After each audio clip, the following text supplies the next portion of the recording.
Hello friends, welcome back to Cini World. Today, I'm going to explain you an American fantasy adventure comedy film called Gulliver's Travels.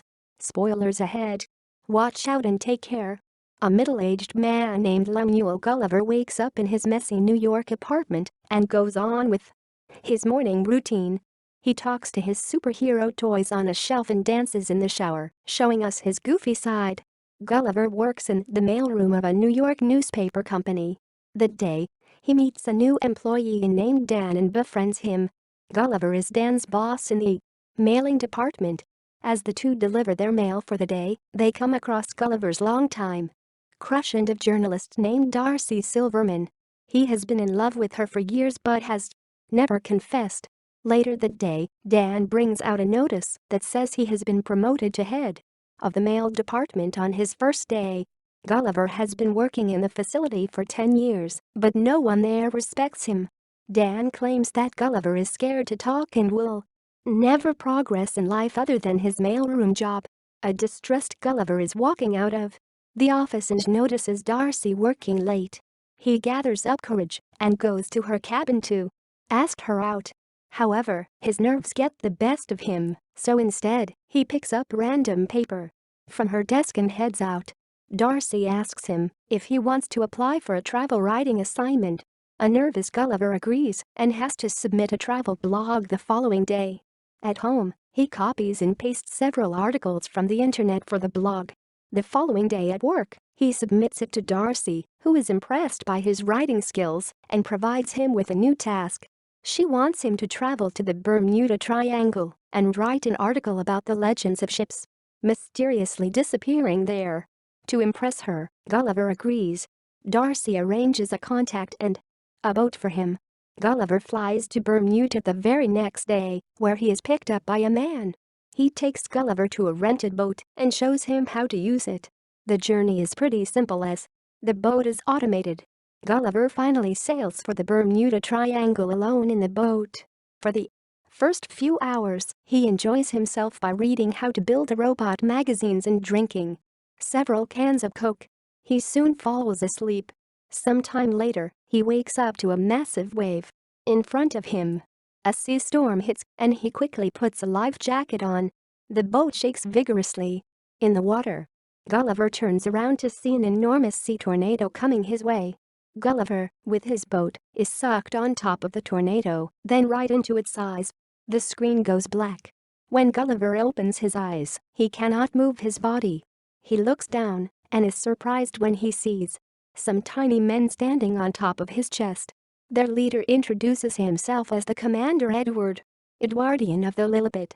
The camera zooms out, showing us a crowd of tiny people standing around Gulliver. He is pinned to the ground with tiny ropes and wood. Commander Edward calls Gulliver a beast. A confused Gulliver yells in fear and breaks free from the ropes easily. Thinking that this is a dream, he tries closing his eyes. Edward orders his soldiers to bring the beast down. The soldiers attach their hooks to Gulliver's pants and make him fall unconscious. When he wakes up, Gulliver finds himself tied to a cart and being pulled into the kingdom of Lilliput. The tiny civilians come out of their houses to get a look at the beast. He is pulled into the royal palace and presented to the king of Lilliput, King Theodore. The king's daughter, Princess Mary, pities Gulliver and asks Edward if the restraints are necessary. Edward claims that Gulliver is a spy from their enemy kingdom, Blefuscia. Gulliver finally speaks and asks the king where he is. King Theodore's secretary, Jinx, tells him that he is in Lilliput, the greatest nation in the world. Gulliver thinks this is a prank and asks the non-existent cameraman to show himself. In the following scene, we see Gulliver imprisoned inside a cave. He meets a fellow prisoner named Horatio, who is sentenced to life by Edward for trying to court Princess Mary. The two are approached by Edward again, who listens to them, referring to him as lame ass. When an angry Edward threatens to imprison them for life, Gulliver claims lame asses means someone who is brave. Happy with the answer, Edward takes both the prisoners to a field to plow it with the help of Gulliver's strength. He restrains Gulliver with a machine. Just then, 2 rings of a bell are heard from the palace, indicating that Blefuscia has attacked.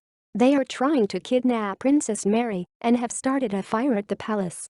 Edward quickly runs to the palace and orders everyone not to save the princess, as he wants to be the one to save her.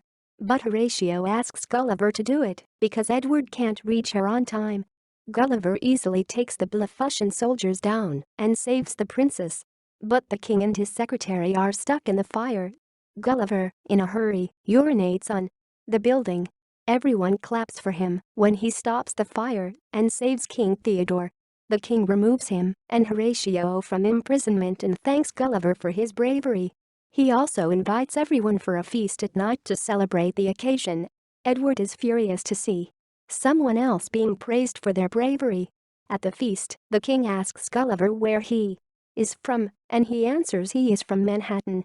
The people assume that Gulliver was the president of Manhattan as he is the bravest one there. Gulliver feels like a hero for the first time in his life, so he fabricates the story, claiming he was known as President the Awesome. Everyone believes him, except for Edward. The following day, the people of Lilliput build a massive home for Gulliver with all the facilities he couldn't get when he was in New York. The king sends a search party to look for his washed-up boat at Gulliver's request. Gulliver also makes them build a theater to fit everyone in the kingdom.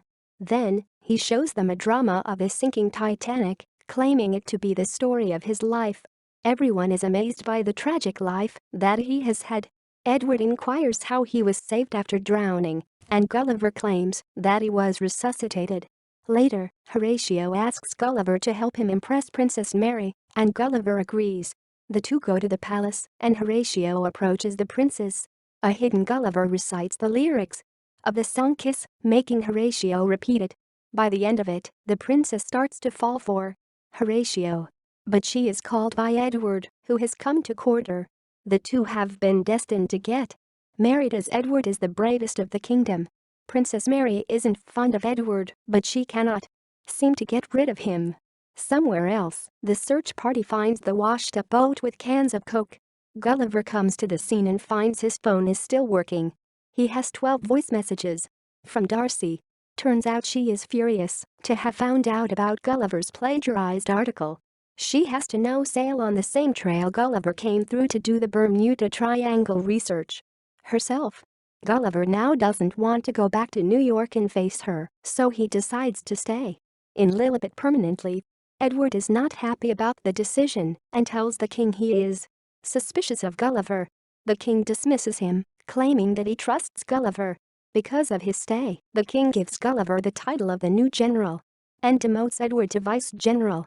A jealous Edward turns Lilliput's defense system off, making it easier for their enemies Lilliputians to attack. Lilliputian soldiers and their king see this and plan to attack Lilliput immediately. They approach the kingdom through waters and launch cannonballs toward Lilliput. Being the general, now it is Gulliver's responsibility to stop them.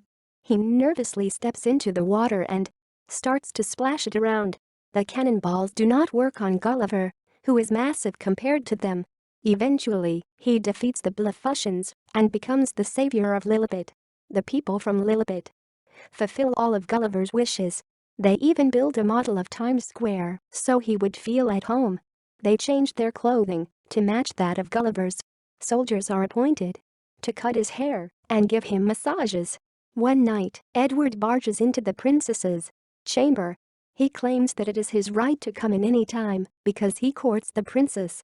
The princess finally reveals that she doesn't love him and doesn't want him to court her anymore. An angered Edward leaves for Blefuscia to ask for help from their king. Edward's men have found the Build Your Robot book Gulliver had on the boat. The Blefuscian king agrees to help him build a robot using the book to battle Gulliver. Some days later, Gulliver is at the model Times Square. When the bells of the palace ring, suggesting an invasion, Gulliver gets ready to battle tiny people but is surprised when a huge robot being operated by Edward stands in front of him. Edward challenges him for a duel. Gulliver has no way out but to accept. He tries to push the robot, but it is way stronger than him. It picks Gulliver up with his pants and makes him accept his defeat. Gulliver also confesses that not everything he said about him being the president is a lie. The king and the princess are surprised to have been betrayed by him.